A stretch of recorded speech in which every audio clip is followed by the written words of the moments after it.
Hi friends, welcome to Cherry with me vlogs. ಎಲ್ಲರೂ ಹೇಗಿದ್ದೀರಾ? ಎಲ್ಲರೂ ಚೆನ್ನಾಗಿದ್ದೀರಾ ಅಂತ ಅಂದ್ಕೊಂಡು ಇವತ್ತಿನ ವ್ಲಾಗನ್ನು ಶುರು ಮಾಡ್ತಾಯಿದ್ದೀನಿ. ನಮ್ಮ ಹಳ್ಳಿನಲ್ಲಿ ಇವತ್ತಿನ ವ್ಲಾಗ್ ಸ್ಟಾರ್ಟ್ ಮಾಡ್ತಾ ಇರೋಂಥದ್ದು. ಇವತ್ತಿನ ವ್ಲಾಗಲ್ಲಿ ತುಂಬ ಜನಕ್ಕೆ ಈ ವ್ಲಾಗನ್ನು ನೋಡಿದರೆ ಎಷ್ಟೋ ಒಂದು 10-15 ವರ್ಷ ಹಿಂದಕ್ಕೆ ಹೋದಂಗೆ ಅನಿಸುತ್ತೆ. ನಮ್ಮ 1990ರಲ್ಲಿ ಹುಟ್ಟಿರೋಂತಹ ಜನಗಳೆಲ್ಲ ಈ ದಿನಗಳನ್ನು ಅವ್ರ ಹಿಂದೆ ಈ ರೀತಿ ಕಳೆದಿರುವಂತಹ ದಿನಗಳನ್ನೆಲ್ಲ ನೆನೆಸ್ಕೊಬೋದು. ಆ ರೀತಿ ಇರುತ್ತೆ ಇವತ್ತಿನ ವ್ಲಾಗು. ನಾನಿವತ್ತು ನಮ್ಮನೆ ಪಕ್ಕದ ಮನೆಯಲ್ಲಿ ಮೆಹಂದಿ ಸೊಪ್ಪಿತ್ತು, ಮೆಹಂದಿ ಗಿಡ ಇತ್ತು. ಆ ಗಿಡದಲ್ಲಿ ಮೆಹಂದಿ ಸೊಪ್ಪನ್ನು ಕಿತ್ಕೊಂಡ್ಬಂದಿದ್ದೀನಿ.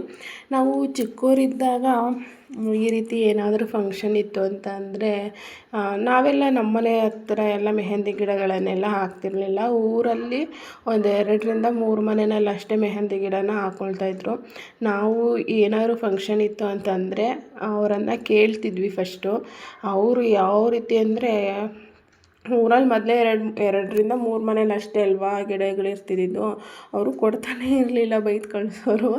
ನಾವೆಲ್ಲ ಏನು ಮಾಡ್ತಿದ್ವಿ ಅಂತಂದರೆ ಕದ್ದು ಅವರು ತೋಟಕ್ಕೆ ಹೋದಾಗ ಅಲ್ಲಿ ಇಲ್ಲಿ ಹೋದಾಗ ಆ ಬೇಲಿ ಸಾಲಲ್ಲೆಲ್ಲ ನುಗ್ಗಿ ಕದ್ದು ಈ ಸೊಪ್ಪನ್ನು ಕಿತ್ಕೊಬಂದು ಅರಿಯೋ ಕಲ್ಲು. ಅವಾಗ ಮಿಕ್ಸಿನಲ್ಲೂ ಸಹ ನಾವು ಅರಿತಾ ಇರಲಿಲ್ಲ. ಕಲ್ಲ ಮೇಲೆ ಒಂದು ಗುಂಡು ಕಲ್ಲಿತ್ತು, ಆ ಕಲ್ಲಲ್ಲಿ ಅರಿತಾಯಿದ್ವಿ ಸೊಪ್ಪನ್ನು ಅರೆದು ಹಂಚಿಕಡ್ಡಿ ಇರೋದಲ್ಲ, ಹಂಚಿಕಡ್ಡಿನಲ್ಲಿ ಹಚ್ಕೊಳ್ತಾ ಇದ್ವಿ. ಆ ದಿನ ಇವಾಗ ನೆನಪಿಗೆ ಬಂದರೆ ಆ ಫ್ರೆಂಡ್ಸ್ಗಳೆಲ್ಲ ಎಲ್ಲೆಲ್ಲೋ ಹೋಗಿದ್ದಾರೆ. ಕೆಲವರು ಬೆಂಗಳೂರು, ಮೈಸೂರು, ಎಲ್ಲೆಲ್ಲೋ ಹೋಗ್ಬಿಟ್ಟಿದ್ದಾರೆ ಮದುವೆ ಆಗಿ. ಸೊ ಯಾರು ಇವಾಗ ಕಾಂಟ್ಯಾಕ್ಟಲ್ಲಿ ಅಷ್ಟಾಗಿಲ್ಲ, ಎಲ್ಲೋ ಒಬ್ಬೊಬ್ಬರು ಇದ್ದಾರೆ. ಅವರೆಲ್ಲ ಈ ವ್ಲಾಗನ್ನು ನೋಡಿದರೆ ಅವ್ರಿಗೂ ಹಳೇ ದಿನಗಳು ನೆನಪಾಗಬಹುದು. ನಾವು ಮಾಡ್ತಿದ್ದಂತಹ ಕೀಟ್ಲೆಗಳು, ಪಾಟ್ಲೆಗಳು. ನಿನಗೆ ಸ್ವಲ್ಪ ನಾವೇನಾದರೂ ಈ ರೀತಿ ಮೆಹಂದಿ ಸೊಪ್ಪನ್ನೆಲ್ಲ ಅರೆದಾಗ ಹಂಚ್ಕೊಳ್ತಿದ್ವಿ. ನಿಂಗಿಷ್ಟು ಅಂತ ಹಂಚ್ಕೊಂಡು ಹಚ್ಕೊಳ್ತಾ ಇದ್ದಿದ್ದು. ಒಬ್ರಿಗೇನಾದರೂ ಜಾಸ್ತಿ ಆಯಿತು ಅಂತಂದರೆ ಅಲ್ಲೇ ಜಗಳಗಳನ್ನು ಸ್ಟಾರ್ಟ್ ಮಾಡ್ತಾಯಿದ್ವಿ. ಮತ್ತು ನಾನು ಚೆನ್ನಾಗತ್ತತ್ತಾ, ನಿನ್ನ ಚೆನ್ನಾಗತ್ತತ್ತಾ ನೋಡೇ ಬಿಡೋಣ ಅನ್ನೋದೊಂದು ಚಾಲೆಂಜನ್ನೆಲ್ಲ ಕಟ್ಕೊಳ್ತಾ ಇದ್ವಿ. ತುಂಬ ಚೆನ್ನಾಗಿತ್ತು ಆವತ್ತಿನ ದಿನಗಳು ಅಂತಲೇ ಹೇಳ್ಬೋದು. ನಾವು ಮೆಹಂದಿ ಸೊಪ್ಪನ್ನು ಅರಿಯೋದಕ್ಕೆ ಏನೇನು ಯೂಸ್ ಮಾಡ್ತಾಯಿದ್ವಿ ಅಂದರೆ ಆವಾಗ ಅಜ್ಜಿದಿರು ಎಲೆ ಅಡಿಕೆ ಹಾಕೊಳ್ಳೋದಕ್ಕೆ ಕಾಚ್ ಅಂತ ಯೂಸ್ ಮಾಡೋರು. ಅದನ್ನು ಇಸ್ಕೊಳ್ತಿದ್ವಿ. ಮತ್ತು ಸುಣ್ಣ ಹಾಕ್ಕೊಳ್ತಿದ್ವಿ, ಹುಣ್ಸೆಹಣ್ಣನ್ನು ಹಾಕ್ಕೊಳ್ತಾಯಿದ್ವಿ. ಇದನ್ನೆಲ್ಲ ಹಾಕಿ ಅರೆದು ಹಚ್ಕೊಳ್ತಾ ಇದ್ದಿದ್ದು ಹಂಚು ಕಡ್ಡಿನಲ್ಲಿ. ಆವಾಗ ಒಂದೊಂದು ಥರ ಡಿಸೈನ್ಗಳು ಸಿಗ್ತಾಯಿತ್ತು. ಸೊ ಆವತ್ತಿನ ದಿನನ ನಾನು ನೆನೆಸ್ಕೊಂಡು ಈ ರೀತಿ ಯಾಕೆ ಇವತ್ತು ನಾನು ಇದನ್ನು ಮತ್ತೆ ಹಚ್ಕೊಬಾರ್ದು ಅಂತ ಹೇಳ್ಬಿಟ್ಟು ಹಚ್ಕೊಳ್ತಾ ಇದ್ದೀನಿ. ನಾನು ಮಿಕ್ಸಿನಲ್ಲೇ ರುಬ್ಬಿಟ್ಕೊಂಡಿರೋದು, ನಾನೇನು ಹಾಕಲಿಲ್ಲ. ನನ್ನ ಮಗಳಿಗೆ ಹಚ್ತೀನಿ ಬಾರೆ ಅಂತ ಅಂದರೆ ಅವಳು ಆಟ ಆಡಬೇಕು ಬಿಡು ಅಂತ ಅಂತಿದ್ಲು. ನೀನು ಆಟ ಆಡೋದು ಆಮೇಲೆ ಇರಲಿ, ಸಂಜೆ ಆಗಿದೆ ಬಾ ಅಂತ ಹೇಳ್ಬಿಟ್ಟು ಹಚ್ಚುತ್ತಾ ಇದ್ದೆ. ಅವಳು ಹೊತ್ಕೊಂಡು ಕೂತಿದ್ದಾಳೆ ನನ್ನ ಹತ್ರ ಮೆಹಂದಿ ಹಚ್ಚಿಸ್ಕೊಳ್ಳೋದಕ್ಕೆ. ಏಕೆಂದರೆ ಮಕ್ಕಳಿಗೆ ಆಟ ಆಡೋ ಟೈಮ್ ಅಲ್ವಾ, ಆಟ ಆಡ್ತಾ ಇಲ್ಲಲ್ವಾ, ಅದಕ್ಕೋಸ್ಕರ. ಬಟ್ ನನಗೇನು ಅಂತಂದರೆ ಯಾವಾಗಲೂ ಅವಳಿಗೆ ಮೆಹಂದಿ ಕೋನನ್ನು ಹಚ್ಚುತ್ತಾ ಇದ್ದೆ. ಇವತ್ತು ಸೊಪ್ಪು ಅರ್ದಿದ್ದೀನಲ್ವ, ಇವತ್ತಿನ ಸೊಪ್ಪಲ್ಲಿ ಮೆಹಂದಿನ ಹಚ್ಚುತ್ತೀನಿ, ಚೆನ್ನಾಗಿರುತ್ತೆ. ನಾವೆಲ್ಲ ಅನುಭವಿಸ್ತಿರೋಂತಹ ಕ್ಷಣಗಳನ್ನು ಅವಳು ಅವಳು ಎಂಜಾಯ್ ಮಾಡಲಿ ಅಂತ ಹೇಳ್ಬಿಟ್ಟು ಹಚ್ಚುತ್ತಾ ಇರೋ ಅಂಥದ್ದು.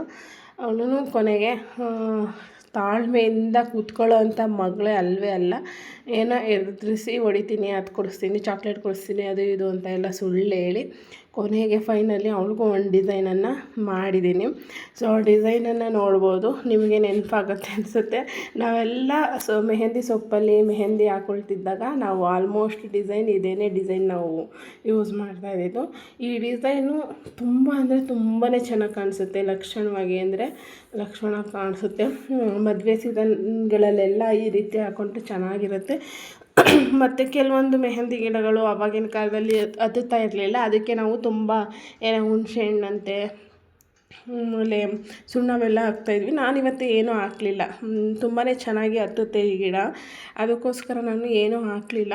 ಜಸ್ಟ್ 2-3 ನಿಮಿಷಕ್ಕೇ ನಮಗೆ ಒಳ್ಳೆಯ ರಿಸಲ್ಟ್ ಕೊಡ್ತಿರುತ್ತೆ ಈ ನಮ್ಮ ಆಂಟಿ ಮನೆ ಪಕ್ಕದಲ್ಲಿರೋಂತಹ ಮೆಹಂದಿ ಗಿಡ. ಅದಕ್ಕೋಸ್ಕರ ನಾನಿದನ್ನು ಏನು ಮಾಡ್ತೀನಿ ಅಂತಂದರೆ, ನಾನು ಊರಿಗೆ ಹೋದಾಗೆಲ್ಲ ಸಾಮಾನ್ಯವಾಗಿ ತೊಗೊಂಬಂದುಬಿಟ್ಟು ತಲೆಗೆ ಹಚ್ಕೊಳ್ತಾ ಇದ್ದೆ. ಆದರೆ ಇವತ್ತು ಬಾ ಇರಲಿ ಅಂತ ಹೇಳ್ಬಿಟ್ಟು ನನ್ನ ಮಗಳಿಗೆ ಹಚ್ಬಿಟ್ಟು ಕೊನೆಗೆ ನಾನು ಹಚ್ಕೊಳ್ಳೋಣ ಅಂತ ಹೇಳ್ಬಿಟ್ಟು ರೆಡಿ ಮಾಡ್ತಾಯಿದ್ದೀನಿ. ನಾನು ಎಷ್ಟೋ ಸಲ ನೆನೆಸ್ಕೊಳ್ತಾ ಇದ್ದೆ ನಮ್ಮನೆ ಪಕ್ಕನೂ ಈ ಗಿಡನ ಹಾಕಬೇಕು ಅಂತ. ಬಟ್ ನಾವು ಹಿಂಗೆ ಹೋಗ್ಬಿಟ್ಟು ಹಿಂಗೆ ಬರೋರಲ್ವ, 2-3 ದಿವಸ ಇದ್ಬಿಟ್ಟು ಬರೋರಲ್ವ, ನಾವೆಲ್ಲ ಹಾಕಿರ್ತೀವಿ, ಏನು ನೀರನ್ನು ಹಾಕಲ್ಲ, ಏನು ಹಾಕಲ್ಲ, ಒಣಗೋಗ್ಬಿಡುತ್ತೆ.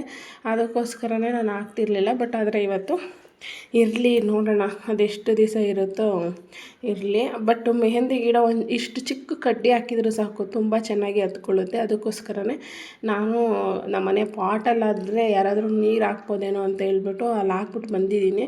ಇಲ್ಲಿ ನಾವು ಇಲ್ಲಿ ಮನಿ ಪ್ಲ್ಯಾಂಟು ಮತ್ತು ವೀಳ್ಯದೆಲೆ ಎಲ್ಲನೂ ಹಾಕಿದ್ದೀವಿ. ಇಲ್ಲಿ ಸಾಮಾನ್ಯ ಅವ್ರಿಗೆ ಬೇಕಲ್ವ, ಅದಕ್ಕೋಸ್ಕರ ನೀರು ಹಾಕ್ತಾ ಇರ್ತಾರೆ ಯಾವಾಗ್ಲೂ. ಅದಕ್ಕೆ ನಾನು ಅವ್ರಿಗೆ ಕಾಣ್ದಂಗೆ ಅದ್ರ ಮಧ್ಯೆ 1-2 ಸಿಕ್ಸ್ಬಿಟ್ಟು ಬಂದಿದ್ದೀನಿ. ಮತ್ತು ಇಲ್ಲೂ ಅಷ್ಟೇ ಪಾಟೊಳಗೆ 1-2 ಕಡ್ಡಿ ಸಿಕ್ಸಿದ್ದೀನಿ. ನೋಡೋಣ, ನಾನು ಊರಿಗೆ ಹೋಗೋ ಅಷ್ಟರೊಳಗೆ ಚಿಗುರಿರುತ್ತೋ ಏನೋ ಗೊತ್ತಿಲ್ಲ. ಯುಗಾದಿ ಹಬ್ಬಕ್ಕೆ ಹೋಗ್ತೀನಲ್ವ, ಅವಾಗ ಏನಾದ್ರೂ ನೀರೇನಾದರೂ ಹಾಕಿ ಚಿಗುರಿರುತ್ತೋ ಅಥವಾ ಒಣಗೋಗಿರುತ್ತೋ ಗೊತ್ತಿಲ್ಲ. ಸೊ ನಾನು ಮೆಹಂದಿ ಡಿಸೈನನ್ನು ಈ ರೀತಿ ಹಾಕ್ಕೊಂಡಿದ್ದೀನಿ. ಏನೋ ಒಂದು ಟ್ರಿಕ್ ಯೂಸ್ ಮಾಡೋಣ ಅಂತ ಹೋದೆ, ಫೋನಲ್ಲಿ ನೋಡ್ಕೊಂಡು ಎಲೆಗಳನ್ನ ಹಾಕ್ಕೊಂಡ್ರೆ ಈ ರೀತಿ ಹತ್ತುತ್ತೆ ಅಂತ. ಪರವಾಗಿಲ್ಲ, ಹತ್ತಿದೆ. ಬೇರೆಯವ್ರಿಗೆ ಹಾಕುವಾಗ ನೀಟಾಗಿ ಹಾಕ್ಬೋದು, ನಮ್ಗೆ ಹಾಕೊಳ್ಳುವಾಗ ನೀಟಾಗಿ ಹಾಕೊಳ್ಳೋದಕ್ಕೆ ಆಗೋದಿಲ್ಲ ಅಷ್ಟೇ. ಬಟ್ ಈ ಡಿಸೈನ್ನ ಬೇರೆಯವರು ಹಾಕಿದ್ರು, ನಾನು ನೋಡಿದ್ದೀನಿ ಯೂಟ್ಯೂಬಲ್ಲಿ, ತುಂಬ ಚೆನ್ನಾಗಿ ರಿಸಲ್ಟ್ ಕೊಟ್ಟಿದೆ. ಸೊ ಬೇರೆಯವ್ರು ಯಾರಾದ್ರೂ ಸಿಕ್ಕಿದಾಗ ನನ್ನ ಮಗಳಿಗೆ ಇದನ್ನು ಟ್ರೈ ಮಾಡೋಣ ಅಂದ್ಕೊಂಡೆ. ಬಟ್ ಅವಳು ಮೊದಲೇ ಕೂತ್ಕೊಳ್ಳೋದಿಲ್ಲ, ಅದಕ್ಕೋಸ್ಕರ ನಾನು ಟ್ರೈ ಮಾಡಲಿಲ್ಲ. ನೋಡೋಣ ಬೇರೆಯವ್ರು ಯಾರಾದರೂ ಈ ರೀತಿ ಸಿಕ್ಕಿದರೆ ಬರೀ ಎಲೆಗಳಲ್ಲಿ ಒಂದು ಡಿಸೈನನ್ನು ಮಾಡಿ ತೋರಿಸ್ತೀನಿ, ಚೆನ್ನಾಗಿ ಬರುತ್ತೆ. ಸೊ ನಾನು ಬಿಟ್ಟಿದ್ದು ಒಂದು 10 ನಿಮಿಷ ಅಷ್ಟೇ ಬಿಟ್ಟಿದ್ದು, ತುಂಬ ಚೆನ್ನಾಗಿ ಹತ್ತಿತ್ತು.